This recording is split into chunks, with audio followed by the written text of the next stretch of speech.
What's up, YouTube? How y'all doing today? Hope y'all having a good day today. I'm here in Huntsville, Alabama. As I said yesterday, we was on our way here, visiting family and friends in the area. I actually used to live around here. I went to UAH for a little while. At my father's house right now. We're in the gym right now. And I am here with Brennan. my little brother, Brendan. Yep. All right, Brendan. For the audience sake, so everybody knows where you stand. What's your deal? What's your orientation? How old are you? What's going on? I'm 22. I identify as a male, and my orientation would be straight. Okay. All right. Just for the audience, I already knew these things, obviously. Just for clarity's sake. All right. Cool. All right. So the big question I've been wanting to ask you. What did you first think of me when I first came out to you and said to you that, hey, not only do I date cisgender women, I also date transgender women? What was your first initial reaction, your thoughts, and to what are they now? Have they changed? Have they progressed? What's your take? Well, I never really had any judgment or any negative thought behind it. Back then, I did have some reservation. The thought process of is that natural? Is he sure about that? But I more or less took the attitude of, we're different people. We think differently. We see things differently. You know, uh, versus since then I've been around the community a lot more, met a lot more people, and in general just learned quite a bit more. So nowadays, my thought is pretty much the same. Let people be, leave people to do what they're going to do, make the decisions they're going to make, and all around, what does it really have to do with you or your opinion or anything like that? And being around the community a lot more, it's interesting. I'm actually a decent bit more comfortable around sometimes, in some ways, members of the LGBT community, and I'm more comfortable around people that are more accepting of it. Not just because I know people that are members of that community, some friends, but don't forget Aunt Kathy, who's married to a woman. That is true. We have other family members involved. Yeah. But I'm just a lot more comfortable around people that at the very least are accepting of that community now than people that aren't. All right, cool. Good answer. Appreciate that, little brother. All right. Now, me and you, we're actually in the same career fields, right? Now, I'm a CWI, an NDE inspector, and you're an NDE inspector. Not quite having experience to get your CWI yet, but you're working on it, possibly. Or you might go the API route, whatever route you choose. Most likely API route. Yeah. Gotta keep my individuality somehow. I mean, you're already copying my past facial hair and everything else. Oh, bullshit. Boy, I don't know what you're getting at with all that crap. I've been growing beards well before you could. What you talking about, punk? Yeah, but I did it better.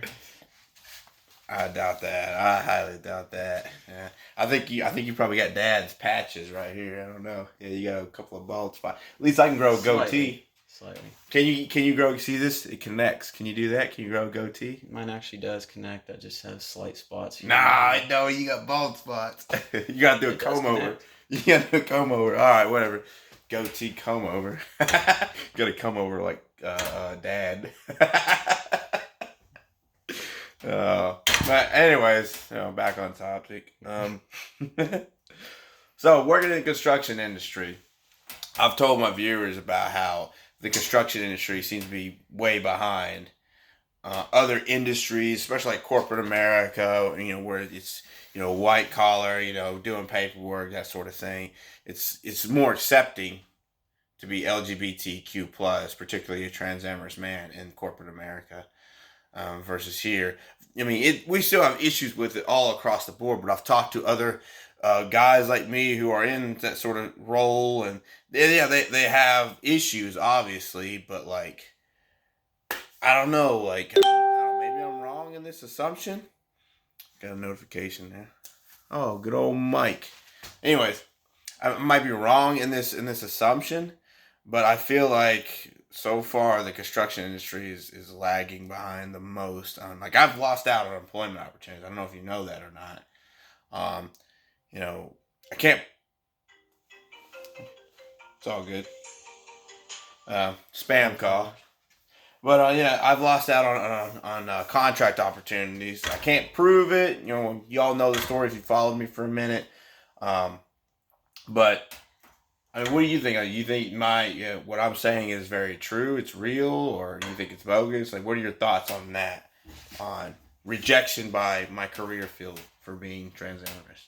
It does kind of depend on locale. It depends on individuals, but as a general whole, you're you're absolutely correct. I don't necessarily think it's based on discrimination.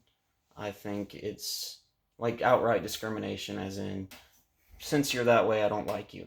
I think it's based more on ignorance and the specific fear. Like, if you're an employer, you're in charge, or you're the person in charge of the site, and you have power over who gets hired, you're worried, oh, that welder from backwoods fucking Georgia might have an issue with this guy that says that is a member of the LGBT community that likes trans women.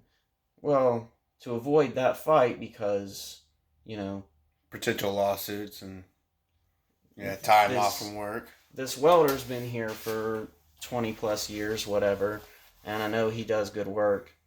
I think I'm just going to get the candidate right underneath him that was most likely not going to have that same potential issue. Yeah, I think it's more based around that than discrimination. I think you definitely hold a key piece of the puzzle, but also too, I think it is mostly on discrimination because of the hyperinflated masculinity. Um, in construction industry, only the hardest of men go into construction, and which isn't true. I mean, there's a lot of weak-minded, physically weak men in construction.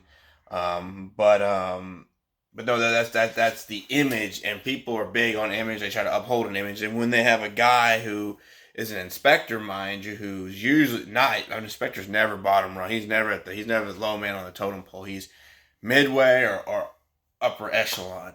Um, when you have a guy like that and he's openly admitting to being, gay or bi or transamorous, trans attracted, then you've threatened the whole image of construction workers, and you've threatened, all the other guys who've been upholding this facade, whether they're closeted gay or if they're perfectly straight. They just like the facade of strong masculinity. It makes me feel better about myself. What I mean?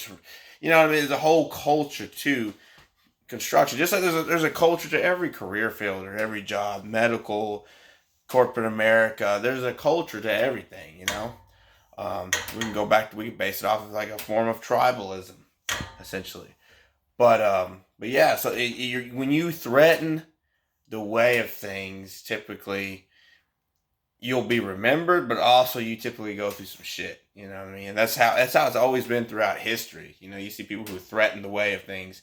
Those people who are initially bring up the threat, or initially bring up the cause or the issue, they usually are the ones that get fucked up first. They go through the first line of getting fucked up. But then after that, as people jump on board with this idea, and generation after generation is following suit on said idea, then it becomes a norm, and it's accepted by society. Just like there's no such thing as, well, I shouldn't say there's no such thing.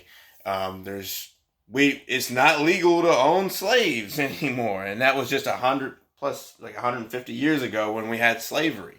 But because people fought against this ideology and won, we don't have that anymore. Mm-hmm. Not that I'm comparing slavery to the same thing what I'm going through. I'm just saying as an idea, as an example of something that was seen as wrong, fought against, and people fought against that.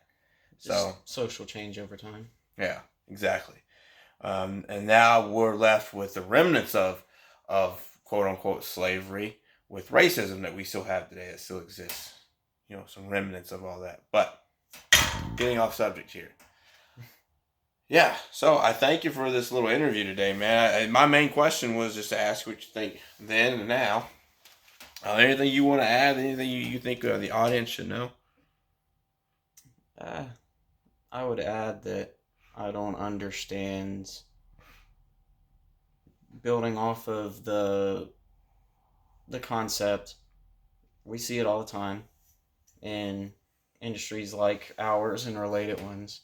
The whole strongman type of attitude. In my opinion, it's just an attitude. Like, there would be a lot of people that would judge you, but just looking around on the job site, how many people are doing what you're doing? How many people are totally accepting of themselves, even parts that would be embarrassing or whatever else? How many people are accepting of that? How many people put in the extra effort into themselves in our industry? How many people are in the gym like this one? How many people that are quote unquote so masculine, how are they showing it off? It's a very good point. I often say something similar like that all the time. People, they value the facade, the image more than themselves. They put their image first before their actual selves. If they are seen as this great, strong, independent person that's physically strong and mentally strong, but really they're as weak as a kitten. But as long as they're seen as that, they don't care about their actual selves. Because they care about the image above all else. We have a family member in particular, we won't name this individual, but you know who exactly what I'm talking about, that cares so much about said image that they have sacrificed so much just for this image. And the sad thing is this individual does not see it. And probably will someday, but it'll be too late, and regret will seep in onto this individual. But we will not name said individual. But you know exactly what I'm talking about, right? Yep. But anyways, all right. Well, interview with little brother. He's my only sibling, so I don't have any other siblings that I'm aware of. Little joke. But yeah, so again, if you have any questions or concerns, comment section, Librium Caritate13@outlook.com is my email. LIBRIUMCARITATE13@outlook.com. Right? All right. Thank y'all for watching. Hope you have a good day. Peace.